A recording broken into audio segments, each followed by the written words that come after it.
Assalamualaikum warahmatullahi wabarakatuh. Jadi bertemu lagi bersama saya, Radies Mesgrasta, dan juga teman saya Andika Rizky Aryasta sebagai autor dari tugas besar Fundament Science Data ini.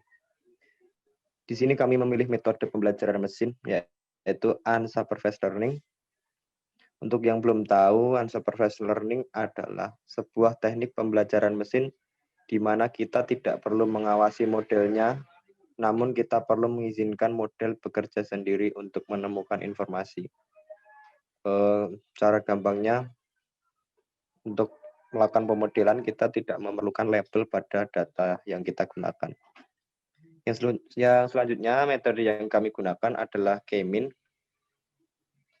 Oke, kita mengacu pada Wikipedia. K-mean adalah salah satu algoritma clustering dengan tujuan untuk membagi dan menjadi beberapa kelompok. Algoritma ini menerima masukan berupa data tanpa label kelas. Selain itu, komputer mengelompokkan sendiri data-data yang menjadi masukannya tanpa mengetahui terlebih dulu target kelasnya. Pemodelan yang kami gunakan adalah clustering. Fungsinya untuk mengelompokkan data berdasarkan karakteristik yang sama. Oke, baik, kita masuk ke step pertama, yaitu memasukkan dataset. Jadi di sini kami menggunakan dataset dari World Happiness Report, dan kami memilih menggunakan yang tahun 2019. Baik, saya akan menjelaskan sedikit mengenai shortcut-nya. Yang pertama, data. Data ini adalah kami gunakan untuk penamaan datasetnya. Jadi di sini kami menyimpan data 2019.csv-nya di local disk D. Untuk kalian yang mau menggunakan datanya, kalian bisa menyesuaikan penyimpanannya. Selanjutnya ada head. Head di sini adalah header, atau untuk menampilkan 6 baris teratas dari dataset tersebut. Terlihat seperti gambar di bawah ini. Step yang selanjutnya adalah melakukan instalasi package. Jadi package yang kami gunakan di sini adalah Fun Modeling. Kemudian ada ggplot2, ada Vec2Extra, ada Cluster, Grid Extra, dan juga Tidyverse. Setelah kita melakukan instalasi package, kita akan memanggil dan mencoba memuat library-nya. Berikut adalah pemanggilan library-nya. Kita bisa lihat di sini. Ada Fun Modeling, ada library Vec2Extra, ada Cluster, ada Grid Extra, ada Tidyverse, dan terakhir ada ggplot2. Setelah kita melakukan pemanggilan dan memuat library, langkah selanjutnya adalah pre-processing data. Jadi pada kasus ini kami tidak menggunakan semua kolom yang ada pada dataset. Kami hanya memilih beberapa data saja yang sifatnya numerik. Nah, di sini kami menggunakan dan memanggil data dari kolom 4 sampai 9. Dan bawah ini adalah head-nya, header-nya dari data 2. Setelah kita mengambil data dari kolom 4 sampai 9, selanjutnya kita akan menstandarisasi atau scaling pada data tersebut. Fungsi ini, standarisasi ini mempunyai fungsi untuk menyamakan satuannya agar semua angkanya itu sama.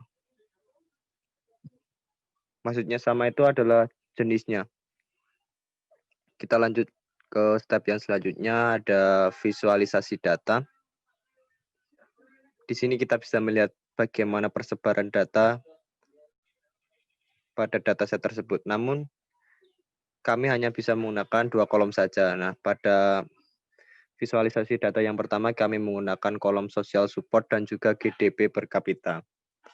Untuk yang kedua, kami menggunakan freedom to make life choices dan juga healthy life expectancy. setelah kita melihat persebarannya, kita bisa melakukan perhitungan jarak.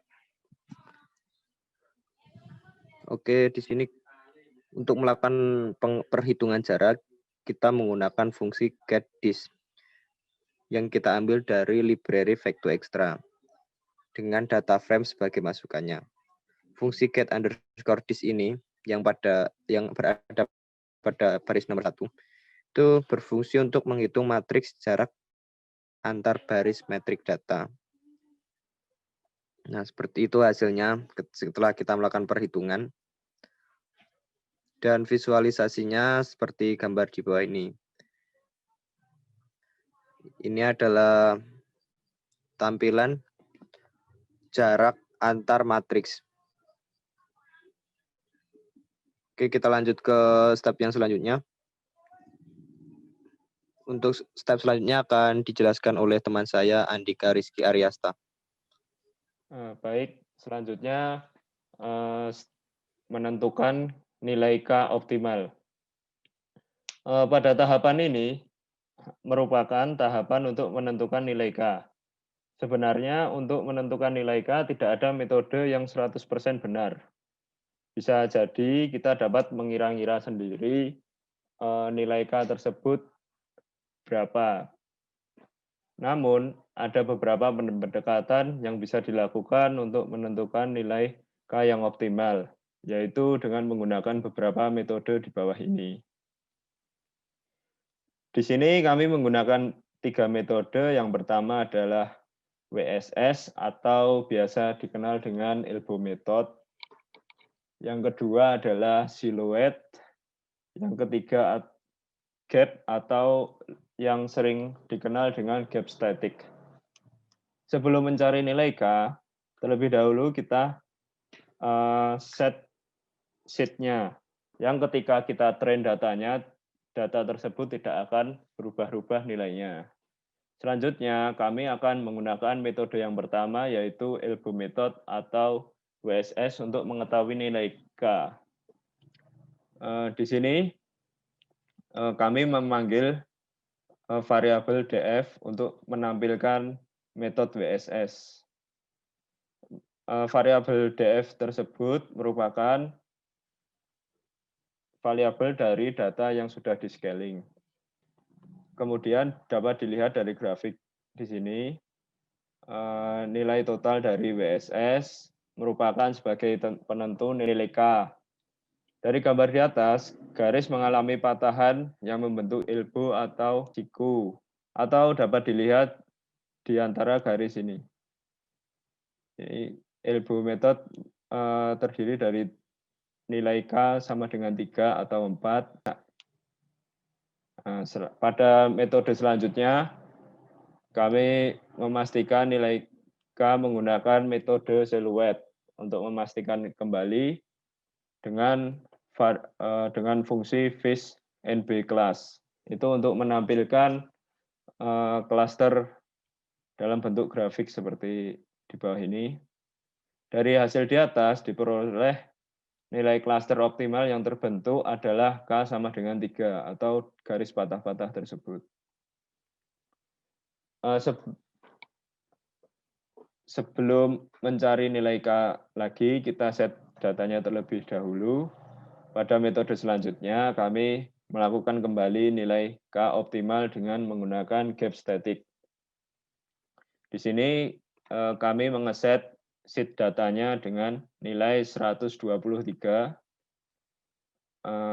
Kemudian kami menyimpan ke dalam variabel gap_state. Kemudian kami melihat detail dari kita mengeprint atau melihat informasi yang dihasilkan oleh gap_static. Pada hasil di bawah ini, selanjutnya dapat dilihat dari fish_gap_state itu untuk menampilkan grafik nilai paling optimal, nilai K paling optimal. Setelah kita mencoba untuk menentukan nilai K menggunakan 3 metode di atas, kami memutuskan untuk menentukan bahwa nilai K yang paling optimal adalah 3. Selanjutnya, kita akan melihat struktur data. Maka sentroid untuk data ini menggunakan nilai K sama dengan 3. Di bawah ini kita dapat melihat struktur dari data yang akan kita lakukan pemodelan. Di mana nilai DF ini, variabel DF merupakan data yang telah di-scaling, center sama dengan 3 atau disebut dengan nilai K, disimpan ke dalam variabel bernama K3. Kemudian kita lihat struktur datanya seperti di bawah ini. Lanjut ke bahasan yang selanjutnya, yaitu cluster plot. Cluster plot merupakan visualisasi data yang digunakan untuk melihat persebaran atau distribusi data dan melihat data mana saja yang termasuk ke dalam klaster 1, 2, ataupun 3. Untuk melakukan visualisasi data, kami menggunakan cluster plot. Pada fungsi di bawah ini adalah hasil final dari pemodelan K-means clustering. Bukan hanya menampilkan data yang merupakan anggota dari klaster tertentu, namun juga untuk menentukan nilai rata-rata. Yang kami simpan nilai rata-rata tersebut ke dalam variabel final, kemudian kami print variabel tersebut, menghasilkan sebanyak 3 klaster yang berukuran yang pertama, klaster yang pertama berukuran 46, klaster yang kedua berukuran 28, klaster yang ketiga berukuran 82. Di sini dapat kita lihat klaster rata-rata dari setiap kolom. Kemudian kita lanjut melihat klaster plot dari variabel final, yaitu seperti berikut. Persebarannya menjadi 3 karena nilai K yang sudah kita cari dengan 3 metode sebelumnya menghasilkan nilai sama dengan 3. Yang menghasilkan seperti gambar di sini. Kemudian kita melakukan sumaris data dari kolom 4 hingga 9 yang menghasilkan seperti gambar di sini. Untuk mengetahui distortion function pada iterasi terakhir menggunakan variabel yang bernama touch.witness. Kemudian dipanggil pada skrip di bawah ini yang menghasilkan nilai seperti ini. Kemudian kita akan membandingkan cluster plot tersebut. Di sini kami akan melakukan pembandingan cluster plot yang memiliki jumlah nilai K yang berbeda. Kami membandingkan beberapa cluster plot dengan nilai K sama dengan 2, K sama dengan 4, dan K sama dengan 5. Kemudian divisualisasikan dengan variabel P1, P2, P3, dan P4. Dapat dilihat di sini. Kemudian kita dapat menghasilkan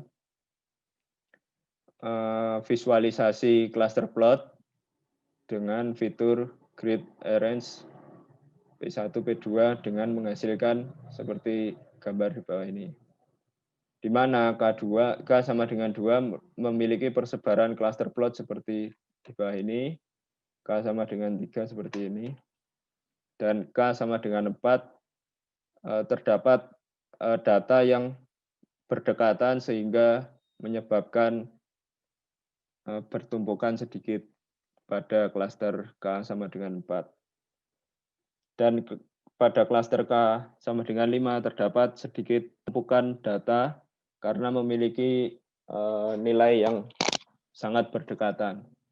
Baik, berdasarkan pemodelan K-means di atas, dapat kami simpulkan bahwa nilai K yang paling optimal adalah 3.